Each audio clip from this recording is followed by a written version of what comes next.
comments and the questions that I hope to raise and encourage discussion on today have sort of come about as I've been working on the Secure Milk Supply Project and interacting with a number of different individuals in state and federal government, as well as industry groups. And so, actually, I'm probably speaking to the choir here. I was thinking there might be more consumer groups in attendance or folks further along and throughout the supply chain. So some of my comments and the things I might cover might seem a little basic for this audience, but I'll try to move through those more rapidly and really get to the discussion question. And I mean, it was great to hear Cindy's talk and have that come before me. I mean, the work that group has already done with regards to messaging for FMD is fabulous.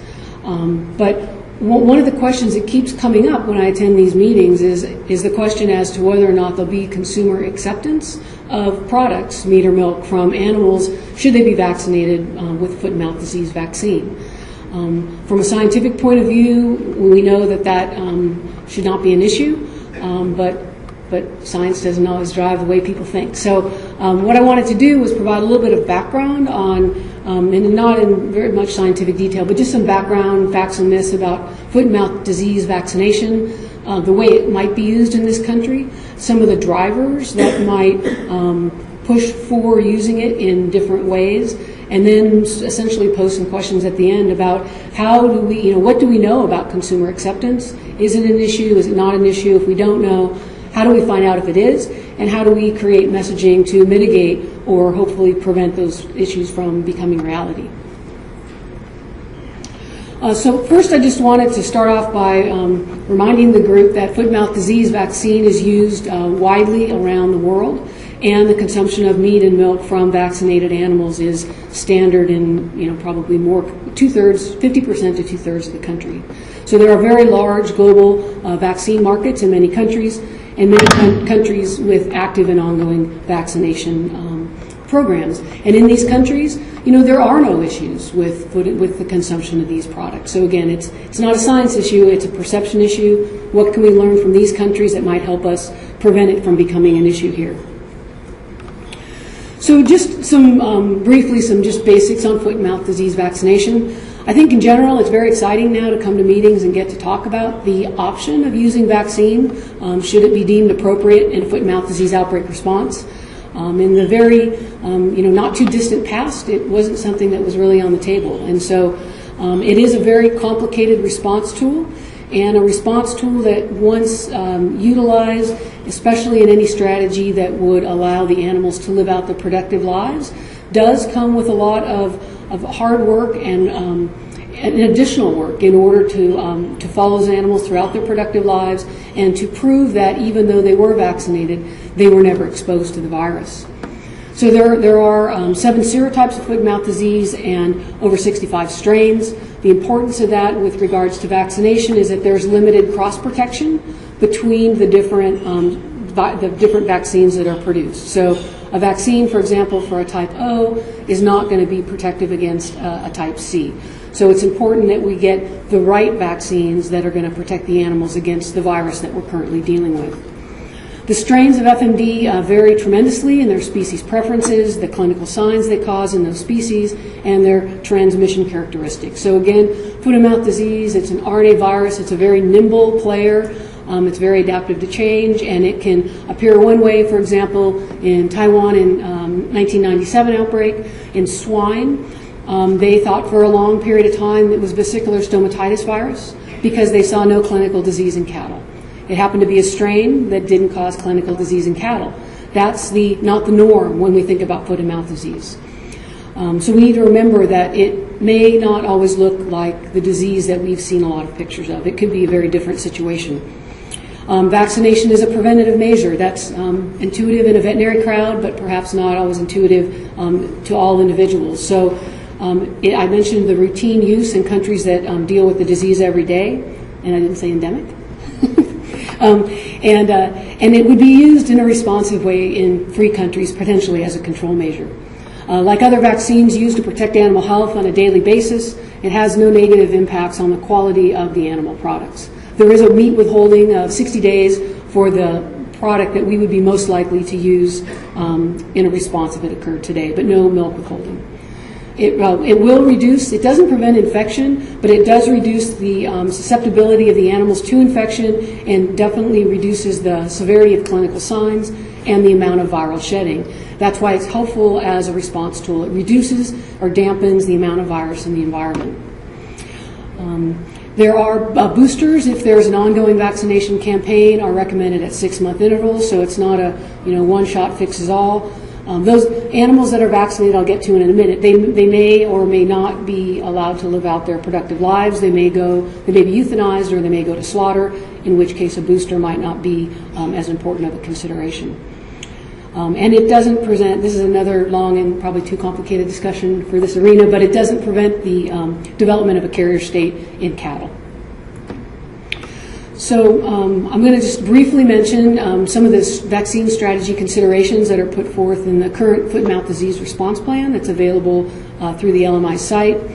I just wanted to highlight the fact that under the strategic principles of control of foot and mouth disease are two which can relate directly to the use of foot and mouth disease vaccine. So strategic principles including the way you stop disease is to prevent contact between susceptible animals, 2, to stop the production of virus in infected or exposed animals, so the vaccine can significantly reduce the amount of virus produced by exposed animals, and increase the disease resistance of susceptible animals to the virus and reduce the shedding in infected and exposed animals. So again, it's nice to see that FMD is a tool that's available for a response and consideration for use early in an outbreak if it's deemed to be appropriate. So the 4 current proposed strategies in the foot and mouth disease response plan include stamping out, which is the traditional approach, stamping out with a modified emergency vaccination to slaughter. That would be a program where all the vaccinates would be slaughtered or potentially euthanized and disposed of if they were not deemed fit to enter the food chain. There's a stamping out with modified emergency vaccination to live, where infected herds and direct contact herds would be euthanized, and then another subset of the population could be vaccinated and allowed to live out their productive lives. And then simply a vaccination to live policy without any stamping out. Now, it's very likely that one or more of these policies may be considered to be appropriate depending upon the phase of the outbreak. And the response policy is likely to change over time, and it's certainly possible that the strategy that would be employed might be different for different industry groups in an affected region. So some of the considerations that just in general with regards to whether or not foot and mouth disease vaccine might be a tool that would be appropriate is first and foremost, it's important to remember that it's not going to be desired in all situations. So if you have a small focal outbreak in a local area, it looks like it's going to get under control, there's probably no reason to vaccinate. The traditional stamping out approach could be completely appropriate. Vaccination is only one aspect of the response, and so vaccination in a vacuum is probably not going to get you where you want to be. Movement restrictions and biosecurity are still going to be critical components even after or if vaccination is invoked, and culling and surveillance will still be likely involved in the outbreak response to some extent. Everybody probably here knows that vaccination will impact our country's trade status. As soon as one vaccine is delivered to one animal anywhere in this country as part of a response effort, that will stop our ability to export products across all commodities, affecting the different commodity groups differentially, the pork industry being the hardest hit economically from the loss of exports from their export market.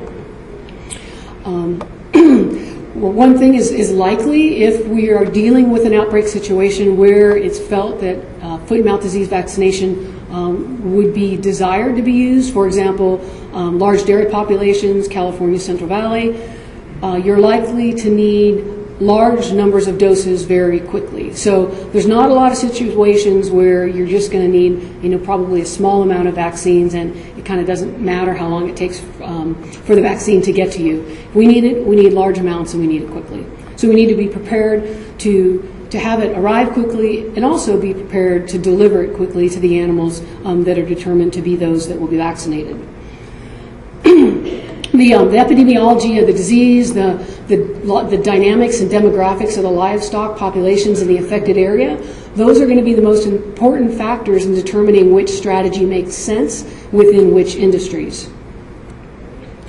So some of the questions that need to be asked, and what I think is really, a good path forward is for people to think on a state or regional level about what makes sense in their area, because it's pretty hard for, the people who know their industries best are the people that deal with them every day. So you need to be thinking about things like which species should be vaccinated and in which segments of the supply chain. What will be the disposition of the affected animals? So the choices are, vaccinated animals can be euthanized and buried. Vaccinated animals can be slaughtered and move into the food chain, given that the withholding period is observed, and vaccinated animals could be allowed to live out their normal productive lives, given that they would be individually identified and their movements traced or tracked throughout the remainder of their life. So vaccination requires individual animal ID and permitted movements, and the infrastructure to manage that over time if vaccination is used in a to-live strategy. So we talked about the species, the livestock population, densities in the surrounding areas where the outbreak's occurring as being important factors, the perceived rate of disease spread. Is this an outbreak that seems to be exploding rapidly? Based on the epidemiological information that's known from those infected premises, is there likely to be a large number of other farms that are infected and not yet detected? That goes into the extent of the disease, both geographically and between the different livestock industries. We have to think about the resources that we have available for stamping out, the resources to pay indemnity for those animals that are destroyed, and how are we going to deal with those carcasses. We can very, very quickly get into a situation where the disposal of carcasses could perhaps become the most daunting task when we get into large numbers of animals being destroyed. Environmental disaster. We also need to have open dialogue and discussion about the competing interests of the different industries with regards to the use of vaccine in different situations, and get more and better information about the actual economic impacts, both with our export markets as well as potentially our domestic markets if vaccine is used as part of a response strategy. So the question, I'm most interested in having discussion about today, I think, we probably have more limited ability to influence our export market than we do our domestic markets. And so I'm not saying we shouldn't try to figure out from day one how to regain our export markets, because we need to do that. But I think we also should think a lot more about how we can maintain our domestic markets, how we can make sure our consumers aren't going to be worried about consuming products from vaccinated animals. I think as a group, we have more ability to influence our domestic markets than our export markets. So some of the other factors for consideration might be the public's reaction to mass euthanasia. On a small scale, it may not be a big deal, but if we have a very large outbreak and are needing to destroy a lot of animals, then I do think it would be a concern. It was certainly a big concern in the UK and a big concern in Europe. There's been a lot of public outcry that have driven some of the changes in the OIE code to encourage less slaughtering and perhaps sooner use of vaccination in response strategies. But that said, there's still a lot of concern about consumer confidence of meat and milk from vaccinated animals around the world. And recent silver birch exercise in the United Kingdom, there was a recent meeting in Scotland, and also a meeting in New Zealand where again, these consumer issues with vaccinated products, those issues have come up. So let's see. As far as other considerations as to whether or not vaccine will be used, I think I've mentioned this a little bit before, but we need the suitable vaccine. We need a rapid vaccination delivery system. We need the animal ID and permitting resources to keep track of those animals should they live. It may be used in certain situations for rare, valuable, or endangered genetic stock. This is a point that Tammy brought up in the bovine session this morning. If we use vaccine, we need to be prepared to provide the diagnostic laboratory resources to do the serological testing to prove that those vaccinated animals have not become infected in order that we could regain our free status. And so having that surge capacity in our labs would be critical for us to be able to do that in a timely fashion.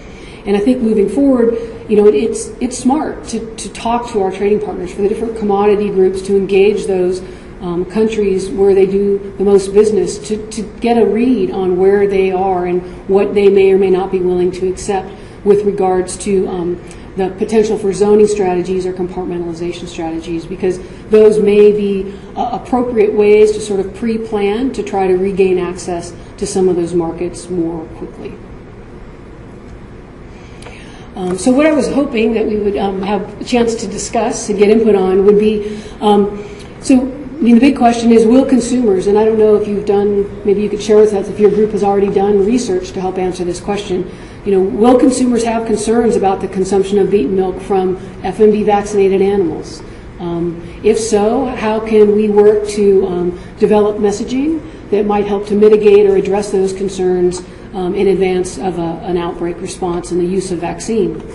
Are there supply chain concerns about the marketing of products from vaccinated animals? I think your point about agriculture speaking with one voice is very important, that industries begin speaking the same message, because all it takes potentially, you don't always get a second chance, and one incorrectly delivered message might throw all of animal agriculture under the bus, so to speak. So I think it's really worthwhile and important that we work on developing some of these messages before we actually need to use them. So I'm curious too if anyone's aware of things that have been done to try to gauge consumer acceptance as it relates specifically to vaccinated products from vaccinated animals.